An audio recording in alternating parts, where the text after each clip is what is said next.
When out looking for an adventure, I never leave home without a recovery kit. And in that recovery kit, you'll find snatch straps like these. In my hand, I have the 8-tonne CAOS snatch strap. And for most four-wheel drivers out there, this will do the job. For those that have larger vehicles or are towing a van, we have the 11-tonne option. So what is a snatch strap? Essentially, it's a great big elastic band designed to go between two vehicles. Stretching the strap creates kinetic energy, which then assists in the recovery of the bogged vehicle. So which strap is the right strap for you? Well, this 8-tonne should suit most vehicles up to 3.5 tonne. Anything over that, say your Dodge Rams, or if you're towing a camper trailer or a caravan, you want to look at this 11-tonne. Personally, I drive a Land Cruiser and the 8-tonne is sufficient. But I do carry both because I do have mates with vans, you just don't know what they're going to get up to. What are they made of? 100% nylon, 20% kinetic stretch.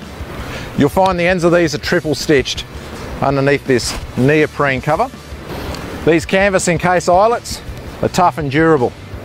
And each strap comes with its own mud bag, which is designed to keep the dirt and mud out of your car. And what I really love is this velcro strap. After use, it just holds it together. All straps are NATA tested and come with CAOS's lifetime warranty. To find out more about CAOS's range of recovery gear, including these snatch straps, go and check out caos.com.au.